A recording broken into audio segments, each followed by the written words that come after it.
Capítulo 10. Em busca da cura. Marta passou a usar o remédio que Saul lhe receitara, porém o mesmo parecia ineficaz aos seus problemas. O menor esforço que a pobre tentasse fazer era o suficiente para provocar-lhe arritmias. Acostumada aos arranjos da casa, parecia insatisfeita com o modo com que as filhas, para ajudá-la, faziam. Sara, a filha mais velha, a fiscalizava mais e sempre aconselhava: Mamãe, desde que a Ruth e eu tomemos conta da casa. Aliás, nós precisamos aprender, pois algum dia teremos as nossas próprias. Ah, meu Deus, a pobre mãe dizia, será que vou aguentar até a chegada de um neto? O que é isso, mamãe? Eu sou a mais nova, mas não quero demorar em me casar. Se eu tivesse a idade de Sara, eu já teria lhe dado um neto. Você é muito apressada, Rutinha. A questão de dar neto logo ou não tem tanta importância. Estamos discutindo a saúde da mamãe. Meninas, o que é isso? Acalme-se, pelo amor de Deus. Não se desentendam por aquilo que ainda não aconteceu. Façam o melhor que puderem a cada dia, que o melhor surgirá sempre crescente em seus caminhos. Ao se lembrarem da enfermidade da mãe, as jovens a abraçaram-na, e aquela simples demonstração de carinho fez com que o coração de cada uma pulsasse sob o embalo do amor, propiciando paz a todos da casa.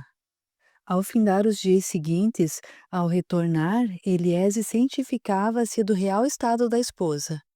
Ela, para não preocupá-lo, dizia estar bem, porém as filhas, mesmo sabendo que iriam contrariá-la, diziam-lhe que não era verdade, que a mãe não tinha condições de caminhar, nem tampouco fazer qualquer esforço.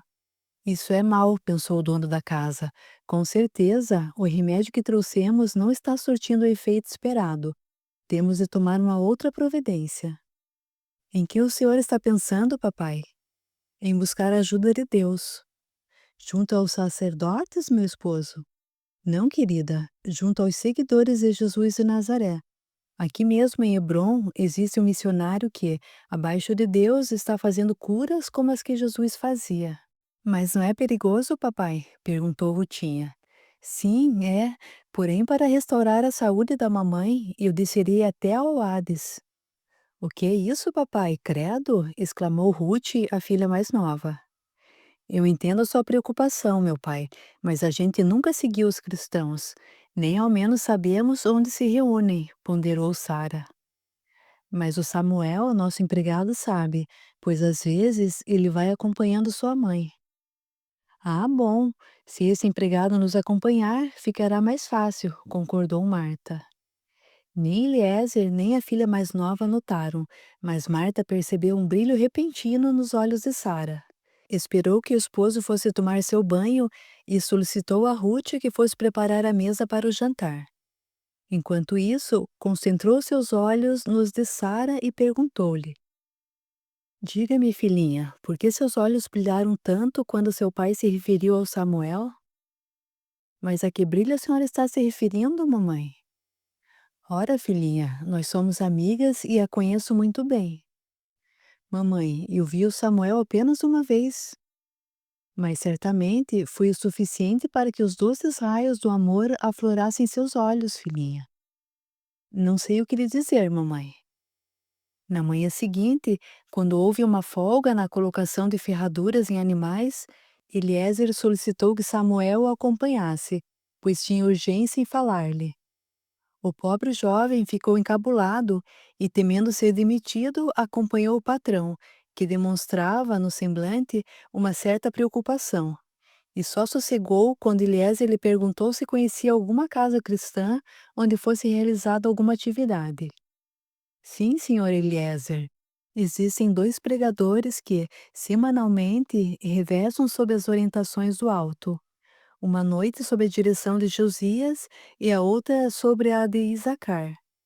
Todavia, a de Isacar, nos finais de semana, é a mais concorrida devido ao poder de cura do nobre missionário. Obrigado pela informação, Samuel, pois necessito da ajuda desse missionário. Minha esposa, Marta, anda bastante enferma. Por favor, daria para você nos acompanhar nesse sábado ou devido à tradição judaica, eles não curam no sábado?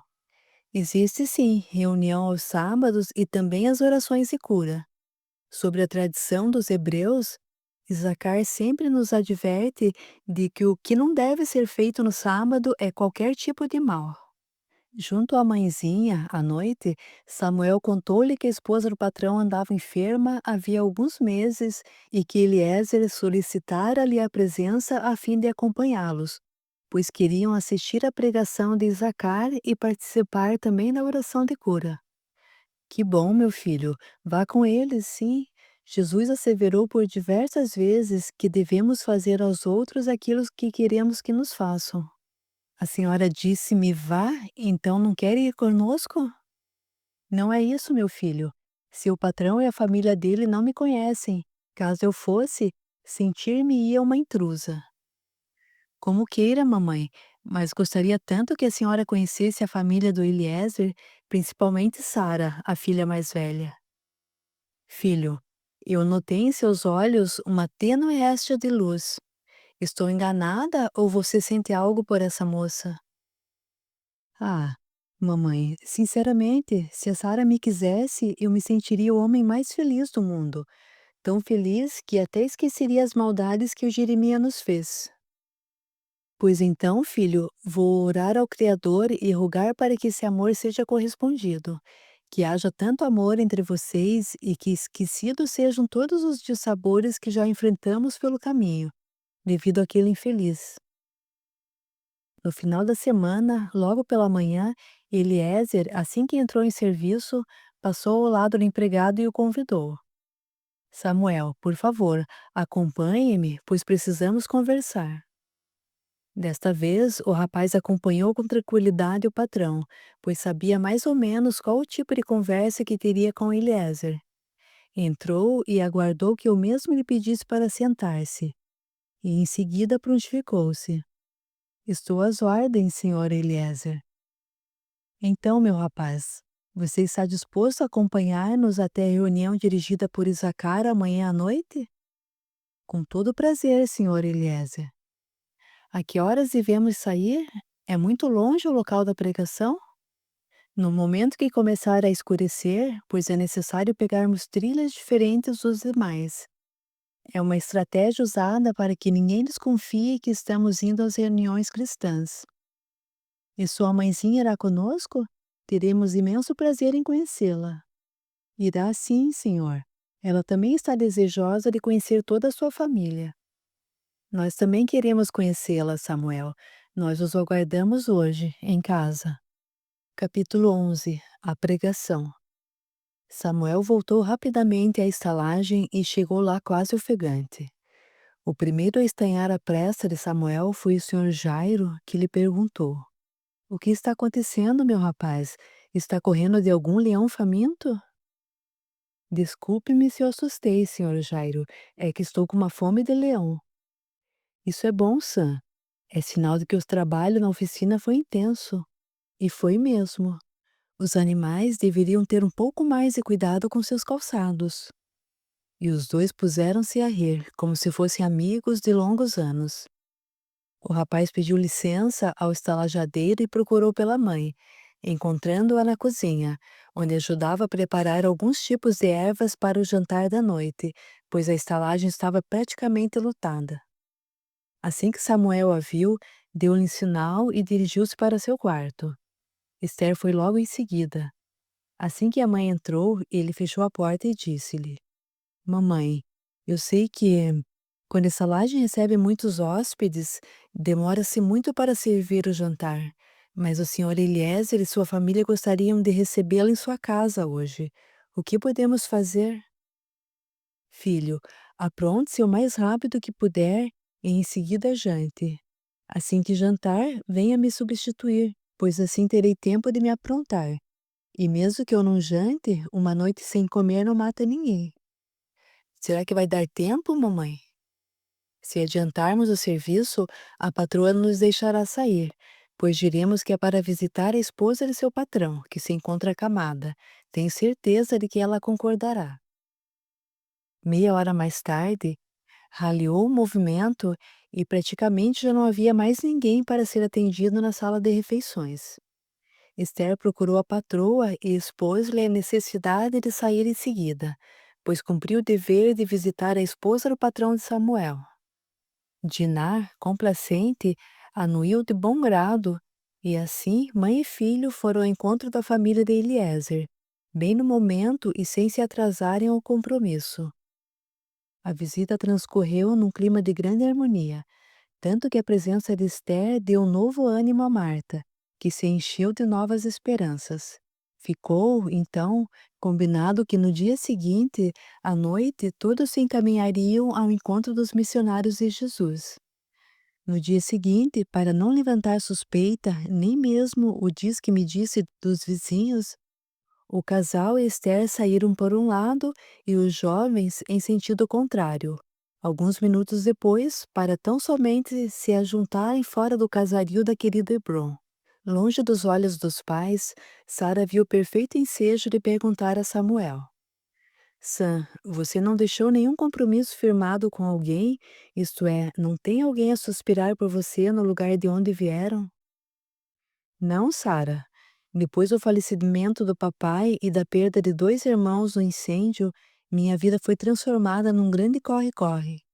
Mamãe só tem a mim, e por isso não me sobra nenhum tempo, mas o meu grande sonho é encontrar alguém a quem possa dar todo o meu amor, o meu carinho, e também, com a graça de Deus, ter a bênção de tornar-me pai. Após mais de uma hora de caminhada, avistaram o velho telheiro onde haveria a pregação da noite. Ao adentrar, auxiliados por vários e gentis companheiros, foram levados logo à frente, nas proximidades de onde Zaccara iria tecer os seus comentários sobre os ensinamentos do meigo nazareno. Sara e Rutinha, que dificilmente acompanhavam seus pais nas reuniões da igreja, estavam radiantes, pois viam somente simpatia em cada rosto. Os olhares impertigados, altivos, presunçosos, dos que se julgavam superiores, ali não existiam. Dava-se, no entanto, para notar em cada olhar a alegria, ou então rostos disformes pela dor, de tantos que ali acorriam em busca do auxílio celeste. Dentro de alguns minutos, um dos auxiliares do pregador da noite aproximou-se e disse em alta voz: Sejam bem-vindos a esta casa de amor e paz, e que o Mestre amado nos abençoe hoje e pela eternidade afora. Pedimos desculpas por não podermos alojar a todos dignamente, pois nos sentiríamos felizes em pelo menos aos enfermos dar uma acomodação melhor. Mas se nos lembrarmos das doces palavras do Mestre Divino, ao afirmar não ter uma pedra onde reclinar a cabeça, quem somos nós para requerer condições melhores? Imploremos, isso sim, para que sejamos nessa noite agraciados pelos seres celestes que sempre nos atendem e que nos livrem de toda investida do mal. Que cada um possa retornar ao seu lar levando paz e luz a clarear os seus passos. Se, no âmbito daquele recinto, um atento examinador tivesse poderes suficientes para perscrutar as vibrações mentais de cada um, notaria que um círculo luminoso estava formado, passando a envolver aquela seleta e atenta plateia, que suspirava pela presença de Jesus, na pessoa do nobre Zacar. Findas as palavras de Agamenon, eis que surgiu, à frente da plateia atenta, a figura franzina, mais simpática e sorridente, no palestrante da noite. Após cumprimentar cordialmente a todos, falou durante uma hora, tecendo comentários sobre a missão de amor vivida por Jesus, e terminou relembrando as exortações do Mestre sobre os tempos difíceis que adviriam. E por se multiplicar a iniquidade, o amor de muitos esfriará. Aquele, porém, que perseverar até o fim, esse será salvo. Jesus. Mateus, capítulo 24, versículo 12 e 13. Após as palavras impregnadas de amor do inspirado palestrante, Agamenon e mais 2 auxiliares trouxeram diversos enfermos, portadores de problemas físicos e mentais, para que Zacar colocasse suas abençoadas mãos enquanto implorava as bênçãos divinas sobre cada um.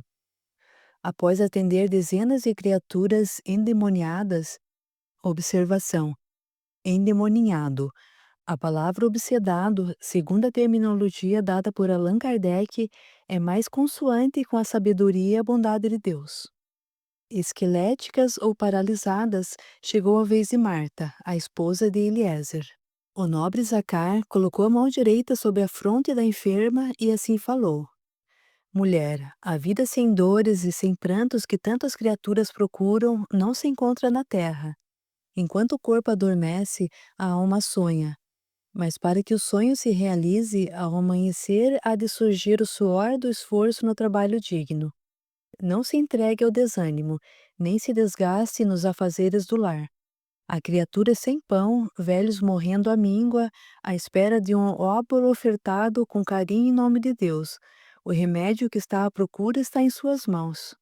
Em seguida, Isacar passou a atender um ancião e Sara chamou-a docemente. Vamos, mamãe, existem outros para serem atendidos.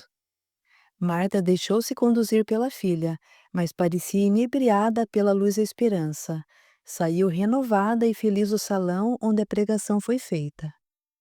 Quando retornavam, Sara e a irmã, que nunca participaram de uma pregação cristã, questionaram Samuel a respeito das palavras de tamanzinha.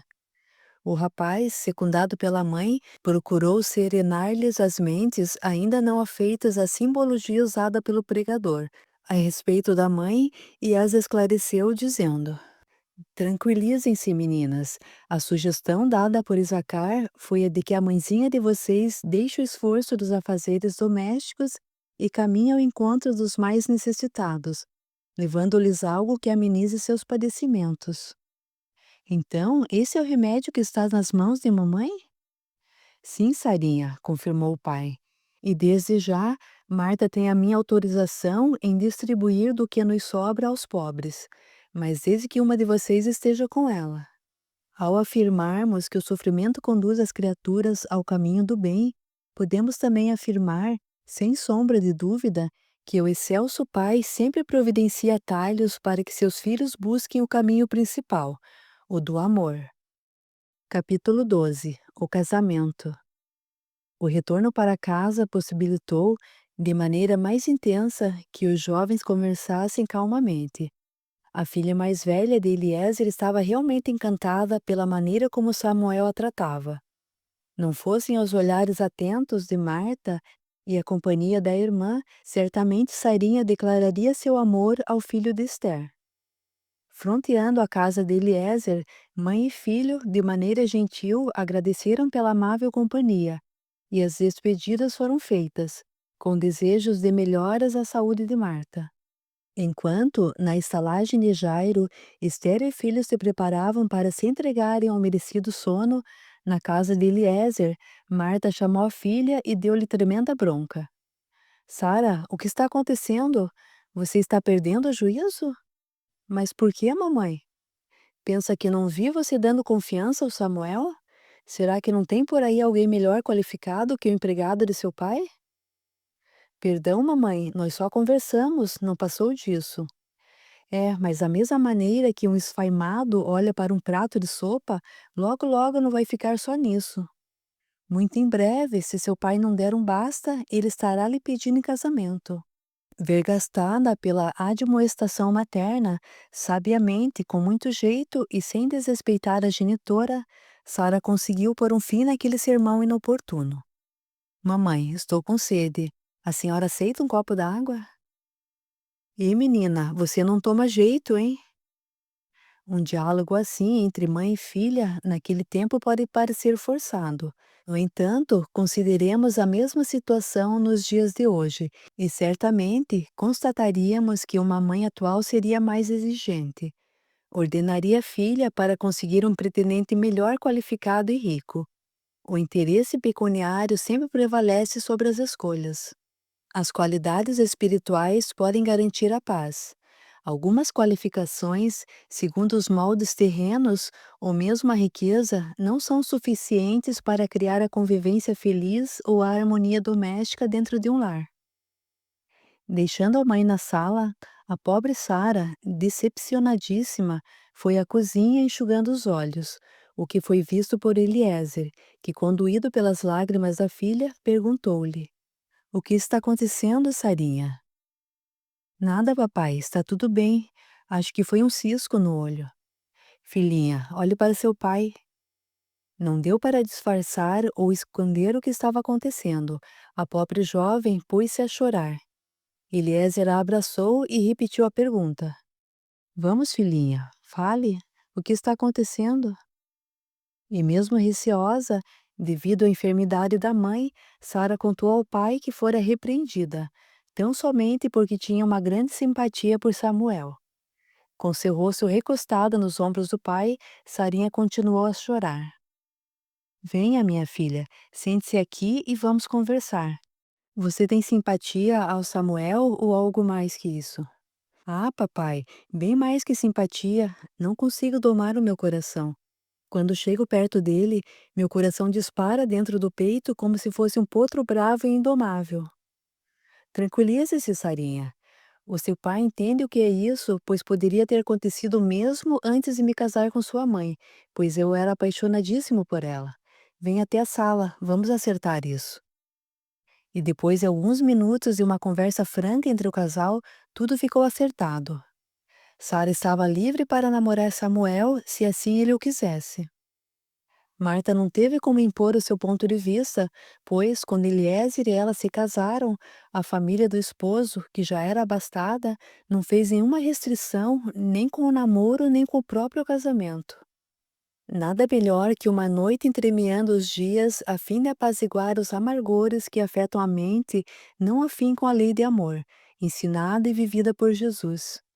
No dia seguinte, apesar da lembrança das belíssimas palavras que ouvira da boca de Isacar, Marta acordou deixando transparecer um ar estranho no rosto. Levantou-se com semblante indecifrável. Não se sabia se estava brava ou envergonhada pelo que tentara impor à filha. Na cozinha, meia hora depois, Ruth, a mais nova, percebeu, mas a um leve sinal da irmã evitou fazer perguntas. Fizeram de conta que não tinham percebido nada. Sara tinha convicção de que havia algo errado com a mãe, mas sabia que qualquer reflexão naquele momento poderia prejudicar-lhe a saúde. Assim, lembrou-se da estratégia usada na noite anterior e perguntou à mãe: A senhora quer que eu a sirva, mamãe? Obrigada, minha filha. Eu só queria saber se você não está zangada comigo. De maneira alguma, mamãe.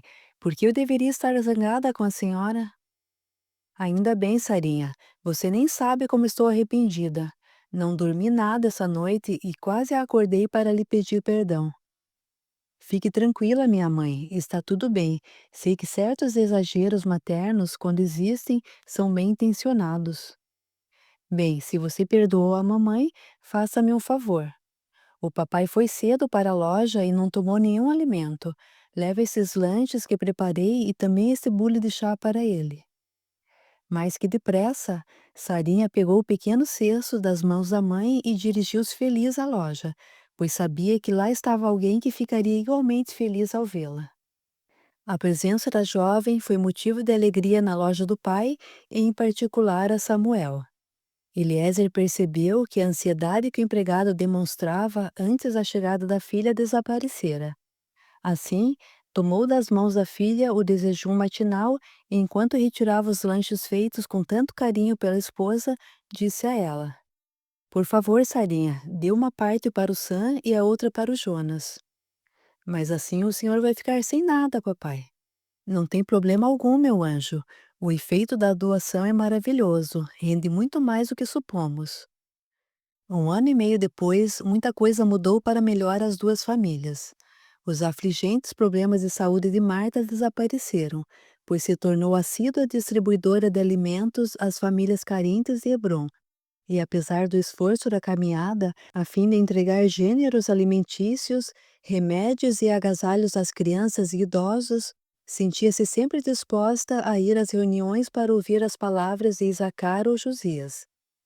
Quase 2 anos após a ida das duas famílias até Isacar, quando o abnegado pregador ensinou a Marta o único remédio capaz de suprir de paz as necessidades de um coração vazio, os dois jovens, Samuel e Sara, casaram-se.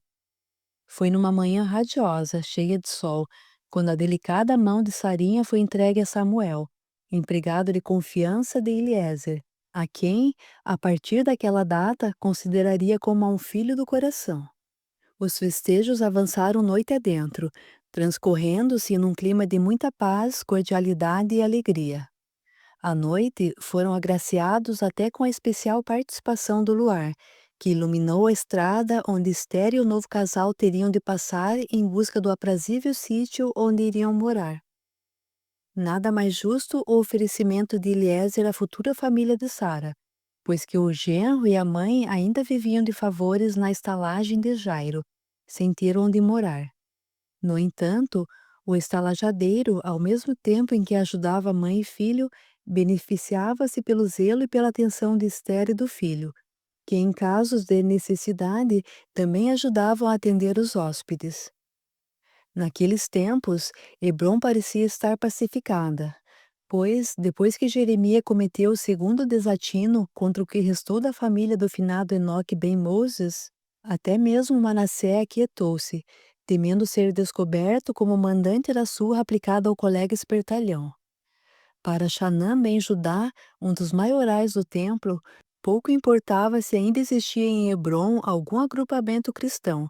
O que ele queria mesmo era obter, mensalmente, a paga pelo seu sacerdócio e descansar na bela casa de campo onde vivia tranquilamente nos finais de semana, com sua família. Certamente, devido a aterrorizantes acontecimentos em Jerusalém contra os simpatizantes dos ensinos de Jesus, o próprio Chanã arrefeceu seu ânimo contra os cristãos, e os rústicos telheiros continuaram a receber, à noite, os necessitados de toda sorte de auxílio, constituindo-se em abençoados celeiros de luz e paz.